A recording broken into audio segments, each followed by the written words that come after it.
Bonjour. Dans cette paracha de Vayeshev, deux grands thèmes, entre autres, attirent notre attention.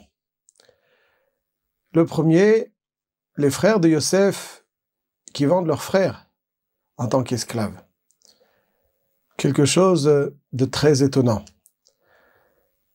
Le texte nous décrit qu'il y avait une certaine animosité qui régnait entre les frères, certes, mais de là à vendre leurs frères, comment Akadosh Baruch Hu n'a pas préservé ces tzadikim d'une telle erreur?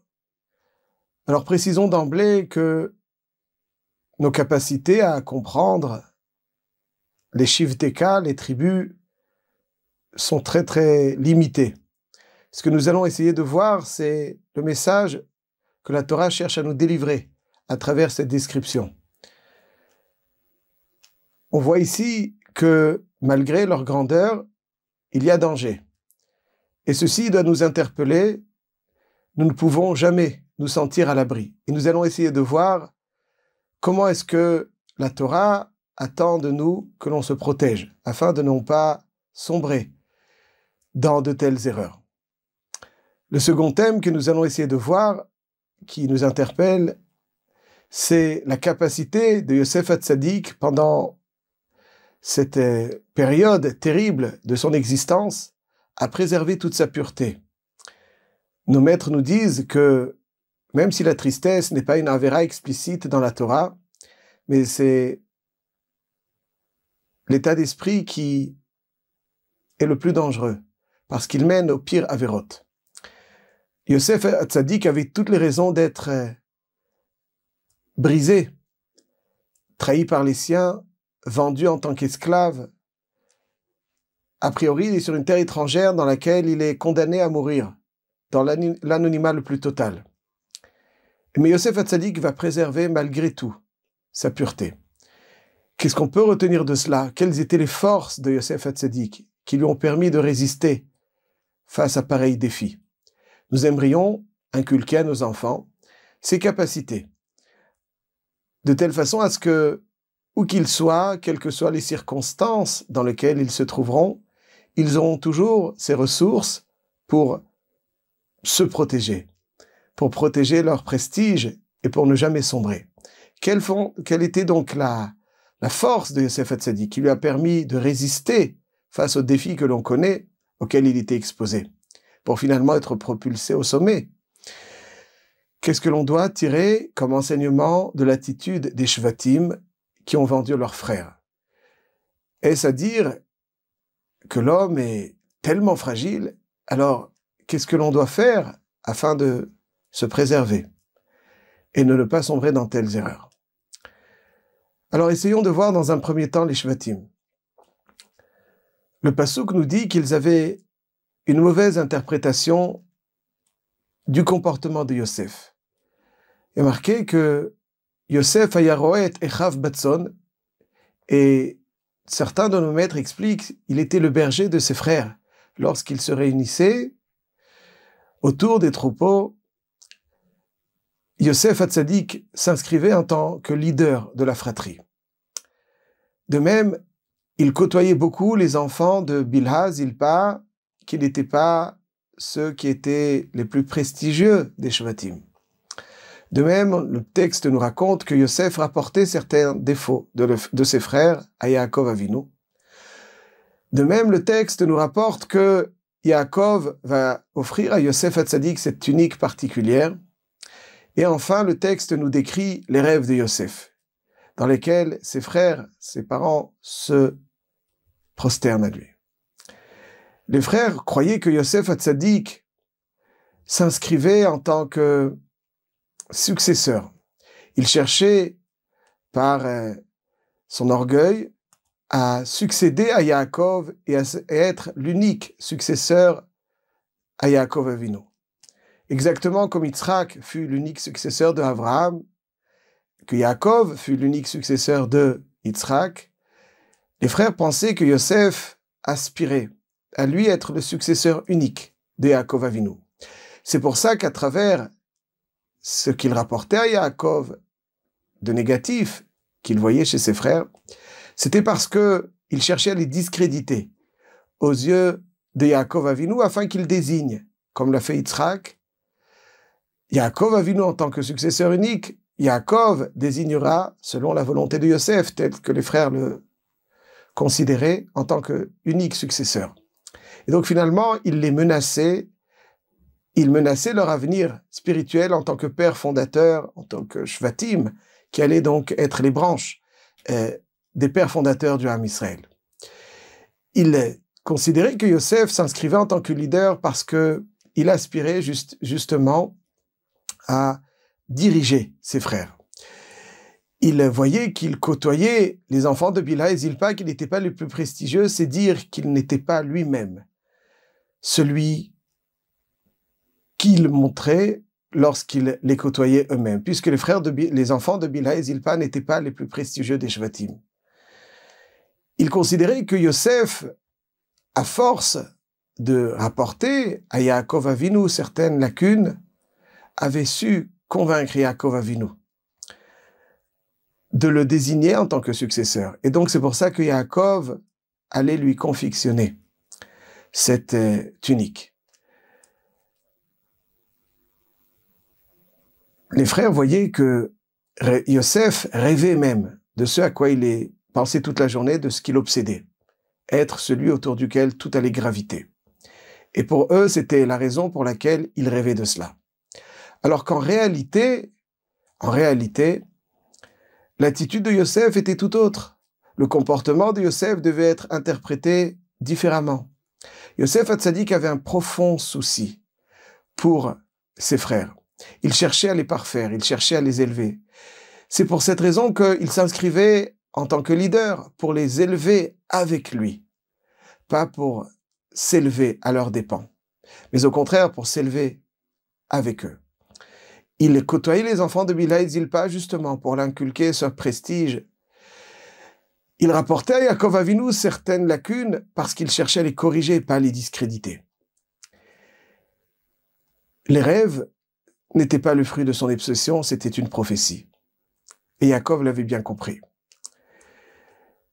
Les frères avaient une certaine pointe de jalousie à son égard, comme le texte nous le décrit, et n'ont pas cherché à corriger cette pointe de jalousie, ce qui les a amenés finalement à interpréter Yosef Hatzadik négativement, différemment de ce que la réalité était véritablement, comme on l'a décrit. Et voilà que lorsqu'on ne travaille pas une certaine lacune, on ne travaille pas ce Yetzer Hara, alors il y a des Yetzer Hara, des mauvais penchants qu'on ne pourra éradiquer, si ce n'est qu'on fait tout ce qui est en notre possibilité pour le faire. La Gemara dans Masechet Souka nous dit, page 52b, nous dit que Tzofer al-Shar la-Tzadik umvakesh la-Hamito. Le Yetzer Hara observe le Tzadik pour essayer de le déstabiliser.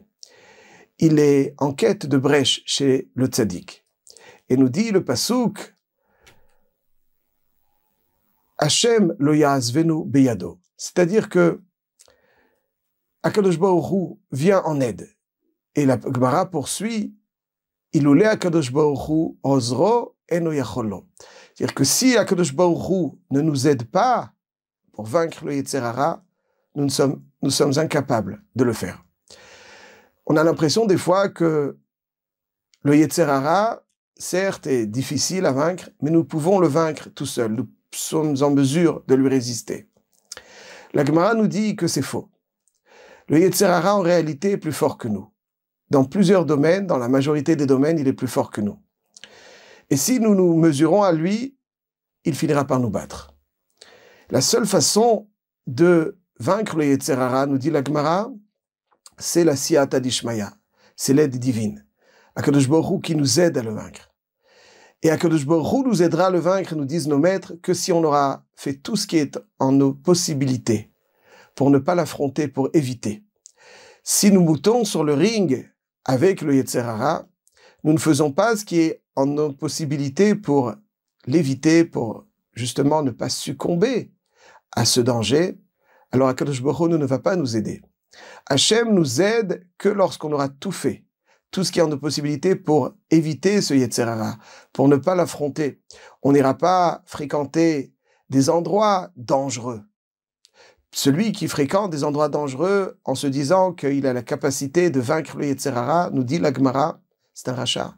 Parce qu'en réalité, il a l'impression que lui seul est en mesure de le vaincre alors que c'est faux. Il faut savoir que, comme dans tous les domaines de la vie, on a besoin de l'aide d'Hachem. Même dans celui de vaincre le Yetzer Hara. Notre libre arbitre ne se situe pas si on est capable de le mettre KO ou pas. Nous sommes en général incapables de le mettre KO. Notre libre arbitre se situe, est-ce que nous choisissons de ne pas succomber à ces tentations, éviter, s'éloigner de tout ce qu'il voudrait que nous vivons comme chose négative. On s'éloigne de cela. Lorsque nous sommes éloignés, nous avons cherché à tout faire pour éviter à succomber. Là, Kadosh Baruch Hu nous viendra en aide pour véritablement nous débarrasser de ce danger. Dans le premier crime de l'humanité, commis par Caïn sur Hével, son frère, il y a un passouk très étonnant. Akadosh Baruch Hu interroge Caïn et lui dit « Aye Hével achicha, où est-ce que se trouve ton frère Hével ?» Et Caïn, de façon très surprenante, il s'adresse au Créateur, à qui rien n'échappe, et il lui dit, je cite, « Lo yadati, hashomer ahi anochi » Il lui dit, je ne sais pas, suis-je le gardien de mon frère? Il rigole ou il plaisante. Il est en train de parler avec le Créateur. C'est quoi, je ne sais pas? Le Al-Shich HaKadosh, un des grands sages de l'époque d'or de Tzfat, nous dit la chose suivante. « Lo yadati » ne signifie pas « je ne sais pas ». Lo yadati, ça veut dire que j'ai perdu la raison. Au moment où j'ai commis cet acte, lo yadati, j'ai perdu le da'at, j'ai perdu la raison, j'ai perdu cette lucidité qui me permet d'éviter le pire. Hashomer achi anochi, suis-je le gardien de mon frère? C'est-à-dire que je suis incapable de me préserver de ce que j'ai commis à l'égard de mon frère. J'ai perdu la raison. Je ne suis pas le gardien, c'est toi qui aurais dû le préserver, dit Caïn à Kadosh Baruch Hu. Donc, il a la lucidité d'après la faute. Il se rend compte, rétroactivement, que il n'était pas capable de résister à cette haine malheureuse qu'il éprouvait envers son frère. Il a la lucidité d'après la faute. Ce qu'Hachem nous demande, c'est d'avoir cette lucidité avant la faute. Cette lucidité avant la faute, on l'obtiendra parce qu'Hachem nous l'offrira. Et il nous l'offrira que si nous aurions fait tout ce qui est nos possibilités pour ne pas monter sur le ring avec le Yetzer Hara, pour l'éviter, pour tout faire pour nous débarrasser de ces tentations. Lorsqu'un homme ne se préserve pas, Hachem ne l'aide pas. Et lorsqu'il ne l'aide pas, il est incapable de le vaincre. C'est lorsque nous saurons nous préserver, mettre toutes les chances de notre côté, et que finalement, c'est insuffisant parce que tout de même, le Yetzer Hara est plus fort que nous. Là, Kadosh Baruch Hu va nous aider à nous débarrasser du danger du Yetzer Hara. Les Shvatim, vraisemblablement, ce qu'on peut dire comme enseignement nous concernant, sans les juger bien évidemment, les Shvatim n'ont pas suffisamment travaillé, cherché à éradiquer cette animosité qui régnait entre eux, cette animosité qui est dangereuse.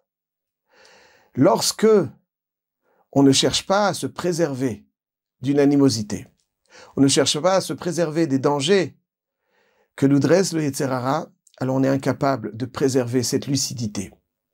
De préserver cette lucidité qui, finalement, mènera au pire. Nos sages nous disent, le Sforno le développe dans la paracha de Bereshit, un des Rishonim qui s'appelle Rabbeinu Ovadia Sforno le développe. Et nous enseigne que le danger principal du Yetzer Hara, c'est l'illusion. L'arme la plus dévastatrice, la plus destructrice du Yetzer Hara, c'est l'illusion. Un homme a l'impression des fois que la situation dans laquelle il se trouve n'est pas la situation la plus idéale pour lui. S'il ira ailleurs, s'il sera dans d'autres circonstances, il fera d'autres choix, alors là, effectivement, il sera dans la situation la plus idéale. Il lâche ce qu'il a pour aller trouver autre chose. Et au bout de quelque temps, il se rendra compte à quel point c'était une illusion. À quel point il perd ce qu'il a pour aller chercher autre chose qu'il n'aura pas, qui paraît être plus attrayant, mais qui en réalité ne l'est pas du tout.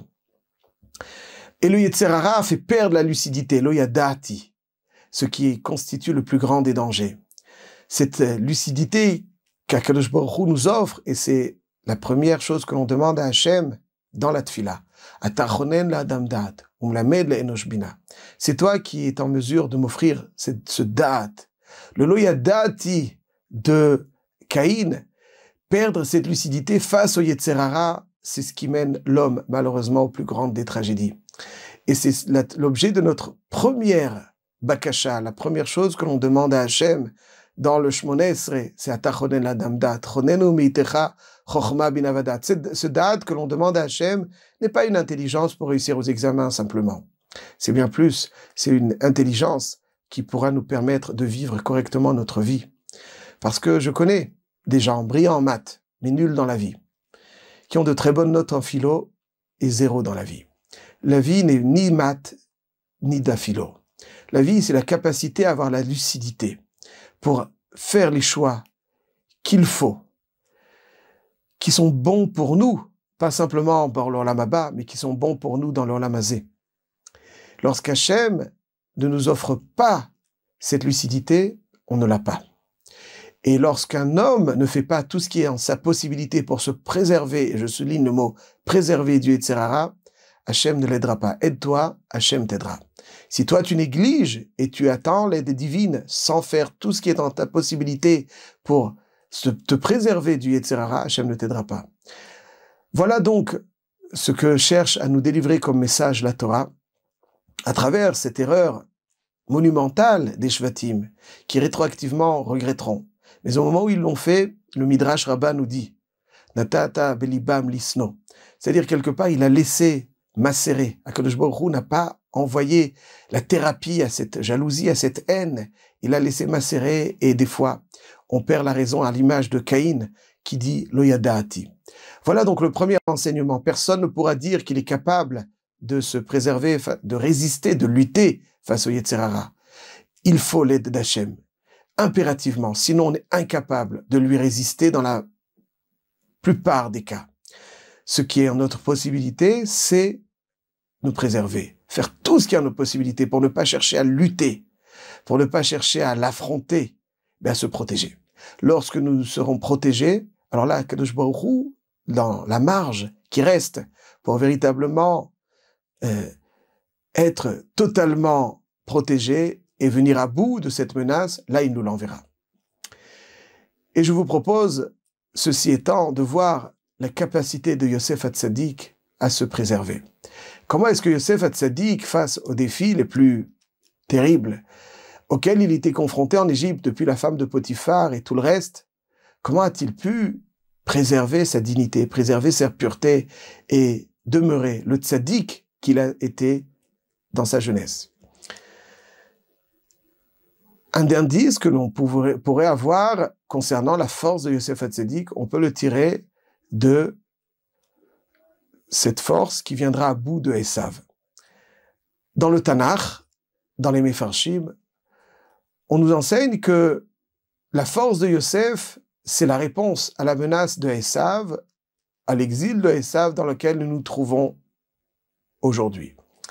Dans le Navi Ovadia, qui fut la Haftara de Parashat Vaishlach, le Navi Ovadia décrit Yosef face à Esav et dit comme ça: Vaya bet Yaakov le Esh, bet Yosef le Hava ou bet Esav le Kash.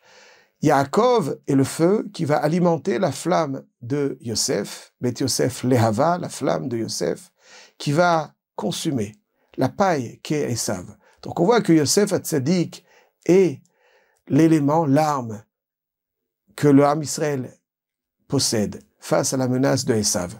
Donc c'est lorsque nous nous imprégnerons de la force de Yosef que nous serons en mesure de venir à bout, de nous protéger dans un premier temps de cet exil terrible et de venir à bout finalement de la menace de Esav. Et comme le dit le texte, le Navi Ovadia, Ve'alu Mosheim behar Tzion lishpot et har Esav ve'aita l'Adonai hamelucha. Grâce aux qualités de Yosef, alors là, on retrouvera tout notre prestige que Esav cherche à nous voler. Alors, quelle était cette menace de Esav et en quoi Yosef Hatzadik est cette force et cette arme dont dispose le Ham Israël face à cette menace de Esav? Ce qui nous permettra de mieux définir ce que Yosef possède comme qualité qui lui aura permis de résister face aux pires défis qu'il a connus en Égypte. Alors, je vous propose une petite réflexion pour découvrir Yosef Hatzadik et cette force. Lorsque Yaakov va affronter Esav, il lui dit « Vayili shor vachamor » je possède taureau et âne. Et Chazal nous dit dans le Midrash, le taureau qu'il possède, c'est Yosef. Yosef est donc le taureau. Chamor, c'est Issachar, comme on le dit dans le Passouk. Issachar chamor garem, au sujet de Yosef, on dit Bechor shoro hadarlo vekarne re'em karnav behem amim yenagach. Yosef est le shor. Issachar est le chamor dans les brachot. Donc, Issachar là apparaît. Alors que dans le Navi, c'est Bet Yosef, les Hava, ou Bet Esav les cache. C'est Yosef qui est là, à nous fournir l'arme nécessaire contre Esav. Alors je dirais rapidement, qu'est-ce que vient faire ici Issachar? Parce qu'il est aussi important de le savoir. Nos sages nous disent que la première initiative qu'a pris Esav, lorsqu'il voulait déstabiliser Yaakov, quand il a pris les brachot, c'est qu'il est parti épouser Machlat bat Ishmaël, la fille de Ishmaël, afin de conjuguer ses forces et celles de Ishmaël pour déstabiliser Yaakov. Les forces de Ishmaël, nous disent nos maîtres, que Esav va chercher à ramener à lui pour déstabiliser Yaakov. Les forces de Ishmaël, nous disent nos maîtres, c'est tout ce qui est barbare et immoral. Avraham Avinu, sa force, c'est Midata Chesed, le sens du dévouement. Le dévouement de Avraham Avinu a constitué les bases de l'humanité. Olam Chesed Ibané. C'est ce dévouement de Avraham Avinu qui a donné naissance à la nation la plus idéale de l'histoire, le peuple juif. Ishmaël a hérité de ce dévouement de Avraham Avinu. Mais au lieu de bénéficier de ce dévouement pour bâtir un monde, comme l'a fait Avraham, lui, Ishmaël, va utiliser ce sens du dévouement, mais de façon destructrice. Ishmaël a aussi le sens du dévouement. Il a le sens de l'hospitalité, il a le sens du dévouement. Il est capable de se tuer au nom d'une idéologie. Mais il détruit au lieu de bâtir. Hashem yatzilenu. Il détruit dans le sens où ce sens du dévouement, il laisse s'exprimer par son biais le côté barbare et immoral de sa personne. Tous les traits de caractère que nous possédons vont nous faire utiliser les qualités dont nous disposons, positivement ou négativement. Avraham Avinu avait un chesed positif, mais Ishmaël, son chesed, c'est un chesed destructeur, parce que son côté barbare et immoral, on n'a pas besoin de rentrer dans les détails, c'est ça qui va finalement constituer le support de ce sens du dévouement et qui va l'amener à le mettre en application de façon destructrice. Le Passouk nous dit, on qualifie Ishmaël de péré Adam, de sauvage homme. Tout ce qui est donc, tous les termes qui ont pour racine P et Resh sont des termes qui signifient briser les frontières, briser les limites. Pirtsa, c'est une brèche. Comme à Hanouka, Partsu, Chomot Migdalai. Pirtsa est une brèche. Ishmaël, dans son essence, est un homme sauvage. Un être sauvage est un être qui n'a pas de limite, comme tout ce qui est sauvage. Il brise toutes les limites de la morale humaine la plus élémentaire, au nom de Dieu. Le Midrash nous dit Tzadikim Elohehem omed alehem. Reshaim hem omdim al Elohehem. Le Midrash nous dit que les tzadikim, c'est leur Dieu qui se tient sur eux. À l'image de Yaakov, au sujet duquel c'est marqué Veine Hashem nitzav alav. Hashem se tient sur lui. Les tzadikim, Hashem se tient sur eux. Reshaim hem omdim al Elohehem. C'est-à-dire que eux se tiennent sur leur divinité, comme c'est marqué pour Paro Veine homed al hayeor, sur le Yehor. Ils chevauchent leur Dieu pour le mener là où eux souhaitent.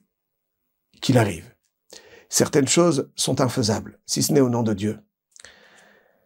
Utilisez le nom de Dieu pour laisser s'exprimer tous les traits de caractère les plus vides, les plus destructeurs, les plus immoraux et les plus barbares. C'est ce qui fait tout le danger. Avraham Avinu, son chesed, était un chesed qui allait bâtir, qui allait constituer les fondations de l'humanité.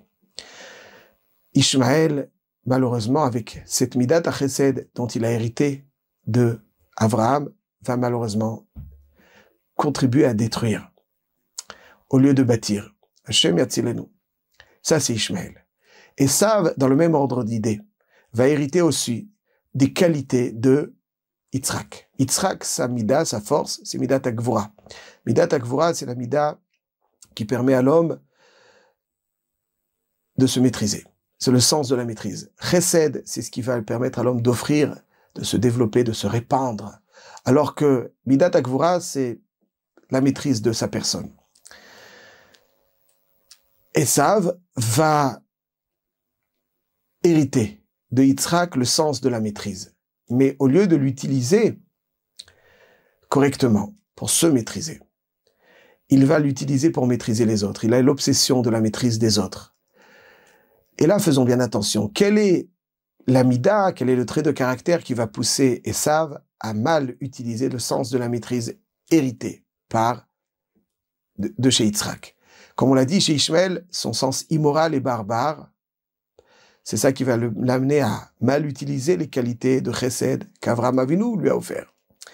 Esav, quelle est donc la mida, le trait de caractère qui va l'amener à mal utiliser le sens de la maîtrise de Yitzhak? Nous disent nos sages, c'est marqué dans le Navi, c'est sa ga'ava.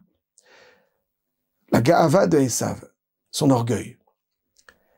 Esav est orgueilleux dans le sens où pour lui, tout est chitzoni, tout est superficiel. Il n'existe que par le regard des autres, pour le regard des autres. Comme certains, dans le monde que nous côtoyons, devant les caméras paraîtront très dignes, avec de belles cravates, beaux costumes, bien coiffés. Mais dans les coulisses, ce qui se passera, et ce qui est intéressant, c'est qu'ils ne sentent pas du tout de contradiction, parce que finalement, il n'existe que par le regard des autres et pour le regard des autres. Ce qui se passe dans les coulisses, qui n'est vu et su par personne, n'existe pas. Ça, c'est la ga'ava de Esav. Cette ga'ava est un mode de vie, n'est pas un défaut ponctuel. C'est un mode de vie, une façon, une raison d'être. Exister à travers le regard, pour le regard des autres, et vivre de façon totalement superficielle, et imposer sa force pour paraître. Yosef Hatzadik, voilà comment est-ce que sa force nous permet de venir à bout de cette menace de Esav.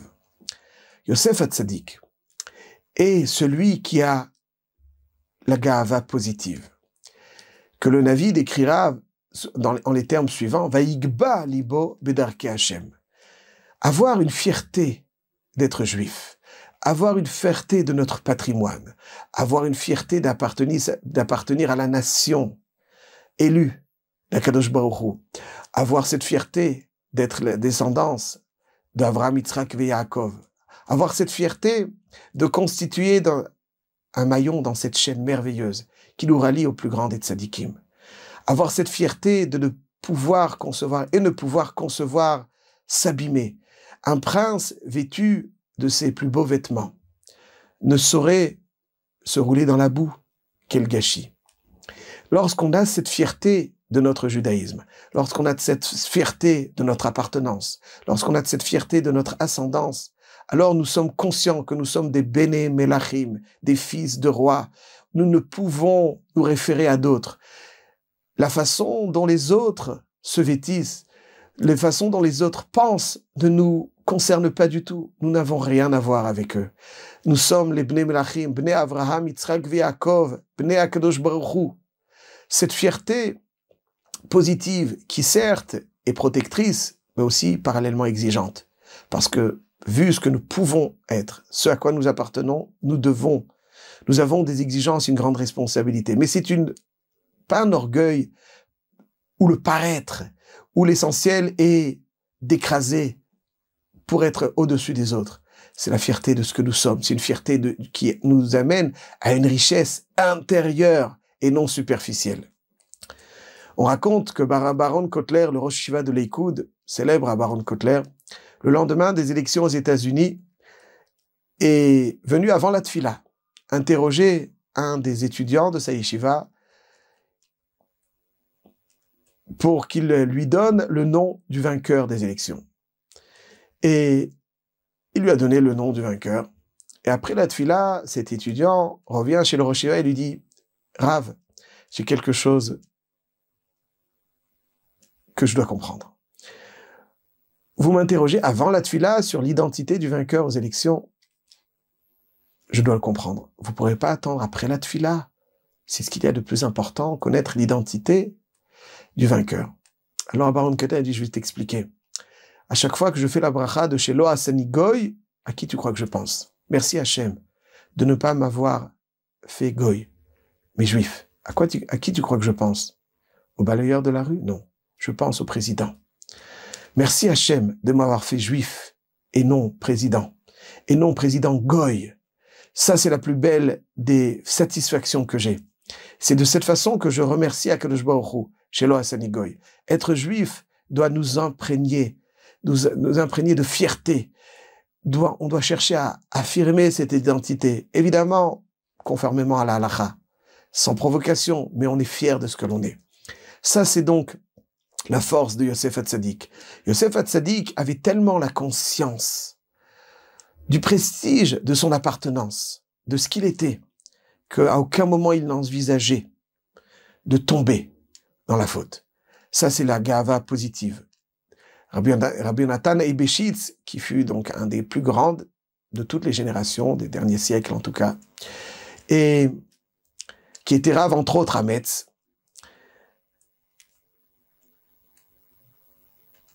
suscitait l'étonnement, puisque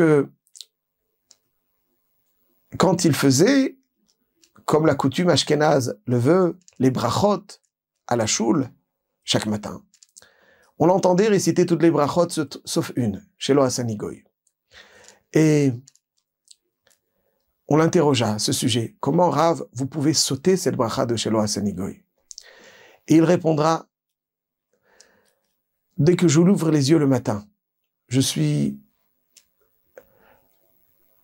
empli de reconnaissance à l'égard d'Hachem, de m'avoir rendu ma neshama juive. Je ne peux contenir cette volonté de lui être pleinement reconnaissant. Je fais Netilat Yadayim et je fais tout de suite la bracha de Shelo Asani Goy. De telle façon, lorsque j'arrive à la synagogue, à la choule, je l'ai déjà récité à la maison. Ça, c'est Yosef Hatzadik. Ça, c'est Yosef le Tzadik, parce que Yosef est conscient, il est toujours de bonne humeur. Il est heureux, parce qu'il est conscient du prestige qui l'anime. Une joie intense, intérieure, constructrice, pas une joie légère, qui finalement donne une perspective légère du monde, de la vie. Une joie profonde, qui permet à l'homme d'être pleinement conscient de ses capacités, de son prestige, qui le préserve de la faute, mais en même temps, qui le contraint à chercher à aller toujours plus haut, vu ses capacités. Ça, c'est donc la capacité de Yosef Hatzadik, la force de Yosef Hatzadik, qui est là pour contrecarrer celle de Esav. Parce que Esav, c'est du vent. Esav, c'est de l'orgueil sans consistance, illusoire. Yosef Hatzadik, c'est l'orgueil positif qui emplit de fierté juive le juif de son identité, de son appartenance. Et lorsqu'on aura pleinement intégré cette fierté, alors la fierté superficielle de Esav sera dérisoire. Elle perdra tout son attrait. Et c'est de cette façon qu'on méritera cette merveilleuse promesse de Ve'alu Mosheim Ve'artzion. Lishpot et Esav Vaïdal Hashem Amlucha. Quand on observe Yosef Hatzadik, ses comportements dans la paracha de Vayeshev et dans les parachiotes qui vont suivre, on est empli d'admiration. D'admiration face à un jeune adolescent, isolé, inconnu, et qui est empli de force, qui résiste face à tous les défis pour finalement être propulsé au sommet. C'est cette fierté, cette joie qui lui permettra de rester tel qu'il était et de rester donc Yosef Hatzadik. Donc voilà, mes chers amis, ces deux enseignements qu'on peut tirer de cette paracha de Vayeshev. D'une part, l'erreur.